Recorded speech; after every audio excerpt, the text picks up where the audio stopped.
I'm back. How's it going, Krazy Koalas? Yes, spoiler alert if you guys haven't seen on social media, and just 2 seconds ago, I am back. Welcome to another tournament recap with me, Krazy Koala, and I discuss how the Comic Con Cape Town tournament went, powered by Unplug Yourself. So let's get the pre-tournament stuff out of the way.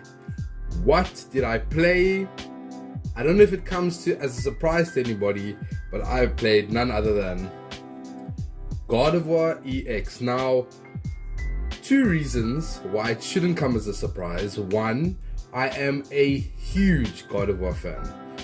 Close to as much as I am a Blastoise fan, but I'm a God of War fan. And secondly, my role model, my idol, the person I aspired to play like, Tord Rekliv, came second place at the EUIC, like massive international, with God of War EX. So this is how things came about. So what changed between the last video from the League Challenge to this one right now? As I said in the last video, I played with what I had. I was very underprepared and not necessarily the deck choice that I would have played with had I had access to everything. So since that video, I told you that I had to pick up my socks, and that's exactly what I did. My team is back together. We started playing together again. We started training, and yeah. So this is the first thing that changed. I played at least 100 games with this deck. Okay. As always, the link to the deck will be in the description below. I'll pop it up on screen right now. But this deck was everything I wanted and more out of a meta deck right now.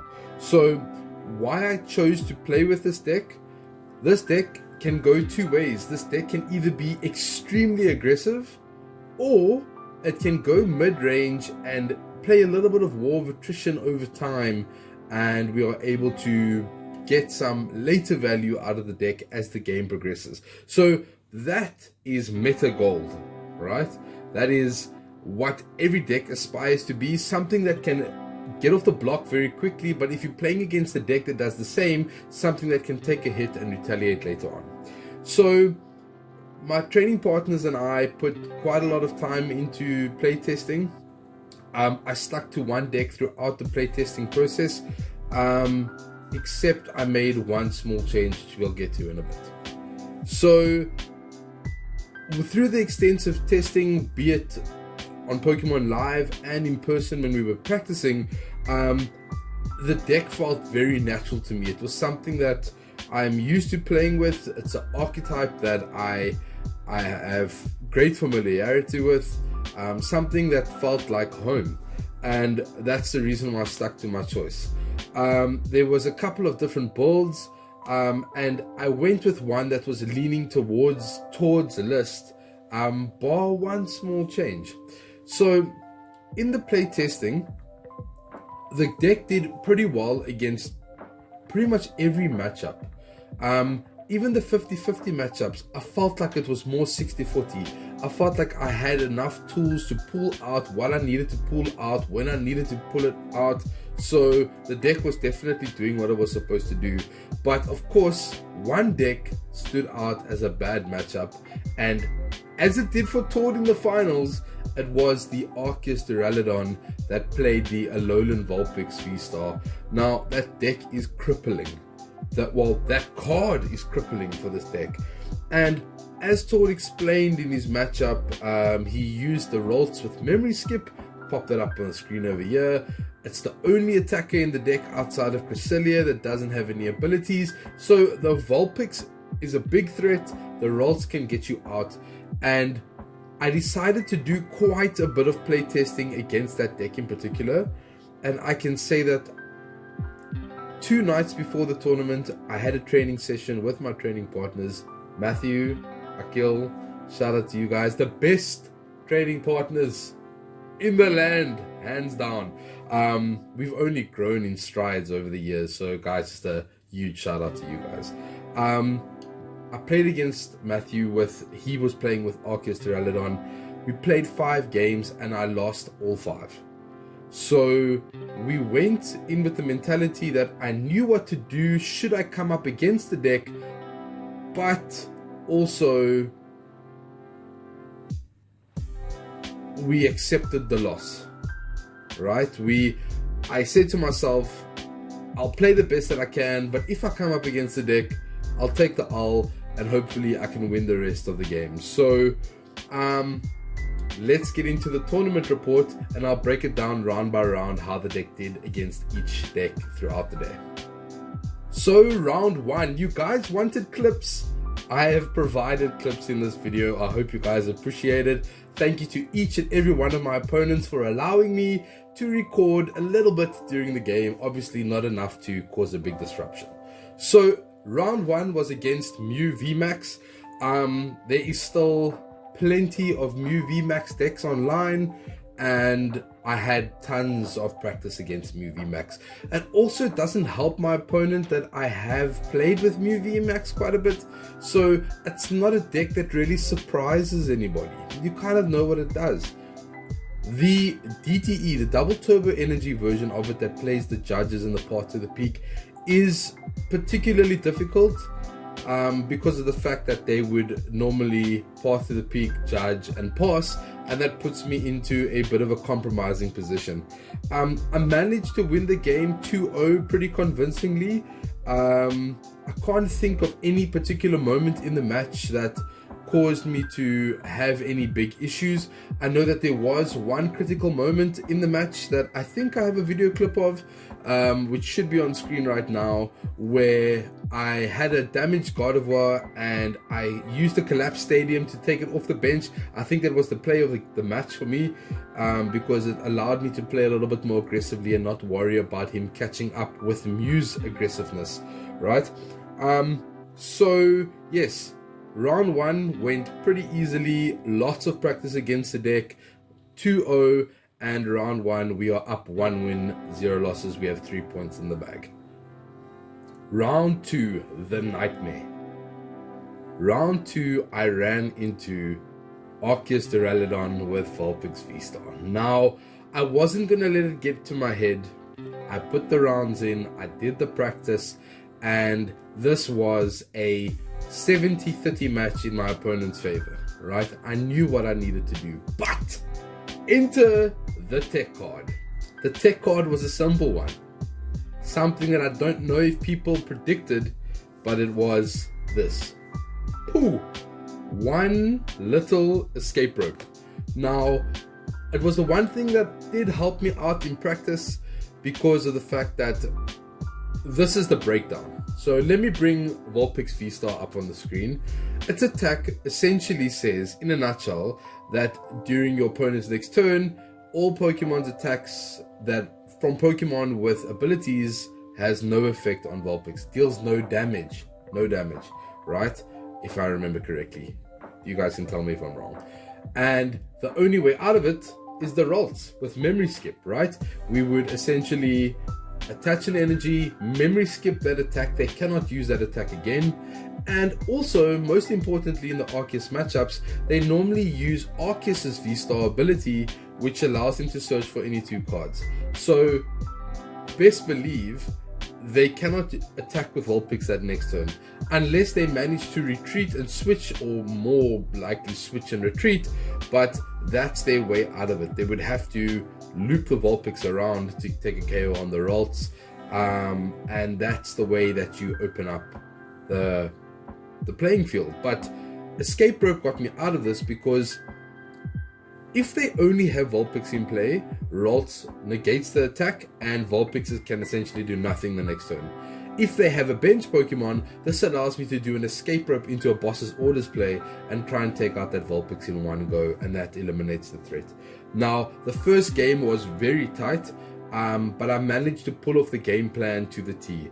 They got the Vulpix up on turn 3 as the deck is supposed to do, and I managed to take out the bench. So I managed to knock out the V-Star, the Arceus V-Star on the bench, and then I hit them with the memory skip Ralts, and I managed to take the KO on the Vulpix and win the game. We went to game 2. My opponent, I assume the Vulpix was prized because they leaned into the Duraludon play, which in my opinion is the more aggressive play in the deck. Being a game down, you want to be able to take quick knockouts, but I managed to get the game under wraps and I won that match 2-0. So round 2 is done. I have 6 points on the board, and quite honestly, my confidence is through the roof. I am on cloud 9 and I'm feeling pretty untouchable, and it's a quick run over into round 3. Round 3 was a match that I wasn't expecting to see straight off the bat. I had played against it online luckily, so I knew what I was expecting, and it was Dialga Magnezone with the Cronus Blast or Cronus Star that basically says that it's its V-Star attack and it allows your opponent to take an extra turn. So this is what the deck is trying to do. It's trying to get that V-Star active, right? Get in 5 energies on the Dialga. Your opponent then plays an Avery to knock your bench down to 3. Then it takes a KO on your active, and you essentially get left with 3 Pokemon left in play. The new active, which it will more than likely take a KO on that. So when it gets to your turn, you have 2 Pokemon left. It is completely crippling. So I knew that my path to victory was to shut those Dialgas down as quickly as possible. I had to play as aggressively as I could to try and get the game down. Now, the way that I did this was playing with Zacian, and I didn't even realize it. I know that Akil wanted to smack me when he saw this, but the Magnezone, well, Zacian is weak to Magnezone. Zacian is weak to Metal, and something that I didn't really take consideration of, that the baby Magnezone could knock out the Zacian. That was the spanner in the works, but I managed to shut the deck down pretty quickly. I managed to negate them from getting to the point where they could knock things out with that V-Star attack, and I managed to win the game 2-0. The second game, my opponent had a little bit of a worse start, not really seeing what she wanted to see, but I managed to, in the second game, take out the Magnemites so that the Magnezones weren't doing anything, and I leaned into the single prize attackers for that, which secured the round for me. So round 3 done, 3-0, 9 points in the bag, and yep, we're heading straight into round 4.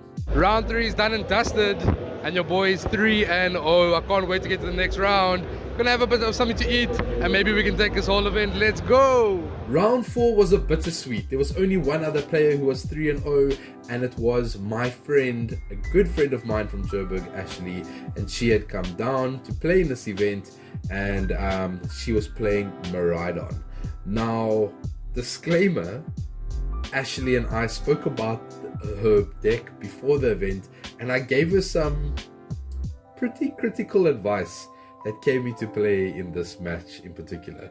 So, first game went as well as I wanted it to go. I managed to get the victory. I feel like it was pretty quickly. Not that it was kind of a tit for tat kind of game, but I managed to get the first prize, which essentially put me in the lead, and eventually I won game 1. Come game 2, I think Ashley had the most amazing start. She got full command of the board immediately, and I felt like I was on the back foot from the get-go. She was playing very conservatively, not benching any VMAXs, so there was no Sky Seal Stone play available to me, and I made a very critical error at the end of the game, of the second game, when I went and attacked with a Zacian V versus a baby Gardevoir, the Shining Arcana Gardevoir, and it gave Ashley the out to take the last prizes she required, and she won game 2, my first game loss of the day, and she won the second game, which gave us a draw. So round 4 done, and we were both on 10 points, and I think I was number 1 seed with a small margin going into round 5, and this was all in. Like, this immediately put the pressure on the day. Big ups to Ashley and how she played. Ashley, you are an absolute rock star. You had my back against the wall, and yeah, I would have loved to see what would have happened in that game 3. Round 5, oh so lucky for Kyle, round 5 I played against Lost Box. Now, if anything, Lost Box is what I had the most practice against, because my training partner Matthew, who was playing in the event, played with Lost Box. When I practiced online, there was a lot of Lost Box decks, and my success rate against Lost Box, if I have a spreadsheet that I track all of my wins and losses, and basically it's a training sheet. If you are a Patreon, you get access to that spreadsheet and a little bit of a training session where I teach you how to use it. But anyway, Lost Box, I had over an 80% success rate against that deck. And I knew exactly what to do. My deck was toolbox to the T. I had Mana Thief, they lean into Greninja. I had enough basic attackers. I had Cresselia to knock out Comfy on the bench. I had pretty much everything that I required, and it was a very quick game one. I think I shut down my opponent's Comfy. They were left with a Cramorant. They scooped, and the second game, I kind of got my opponent into a checkmate position where there wasn't really much they could do. I was way ahead on the prizes. Sableye came into play too late. I don't think there was much left for my opponent to do, and yeah, I wrapped it up 2-0, so I ended the day on 13 points. But over on table 2, Ashley had also won her game, so it came down to the wire. And spoiler alert from the beginning of the video, as you guys can see, we took it home. We won the event. We finished first with about 3 to 4% opponent win ratio above Ashley in second place, and I was absolutely over the moon, because the first thing that went through my mind was, I'm going to start this video with, I'm back. Guys, in summation, the event was absolutely incredible. Big shout out to Unplug Yourself for hosting the event and the amazing prize support. Shout out to the organizers that helped. It was very fluid. The games were on time, everything was exactly as it should be, and the CTICC was an amazing venue. A little bit of noise pollution, but hey, it's Comic-Con, what can we expect, right? So yes, big shout out to Unplug Yourself and the team that made this all possible. Shout out to each and every one of my opponents. It was an amazing day of games. There were a bunch of people. We were chatting about the games after the event, and I feel like everybody went away, you know, if not with prizes in hand, a plethora of knowledge that they can take with them into the events to come throughout the rest of the year. Ring rust is real. I said this in my first video, and now I get to say practice makes perfect. I put in the time for this event, and this was me gearing up to get into the competitive scene, with South Africa having some special premier events coming their way. The SPEs are coming, and yeah, it's time to get prepared, boys and girls. So yes, the big kahuna is back in the win column for me. Unfortunately, no CP out of this, but I do get a Mattis on memorabilia, and I got a booster box, so that's always nice. Big shout out to the boys. Thank you to my training partners Akil and Matthew, and Curtis. I know that if you were here, you would be playing, so big shout out to you as well, brother. Yeah, we are looking at expanding into the events here in Cape Town, and yeah, we'll be attending some stuff, so you'll see us around. Yeah, I think that's about it. Thank you very much for watching the video. I do appreciate all of the support, and I'm glad that I could bring this to you, because, you know, remember, I've said this many times in videos. Go back through the over 200 videos right here on YouTube. I've said I'm a player first and a collector last, and I hope that I feel like this proves that old man Kahuna still got it. Guys, thank you very much for watching. Please check out all my socials: facebook.com/Kahuna Koala, Instagram @Kahuna Koala, patreon.com/Kahuna Koala, twitch.tv/Kahuna Koala. I'm live most Tuesdays, and yeah, this is going to be a very fun rest of the competitive year. Thank you very much, guys. I appreciate the support, and until next time, cheers.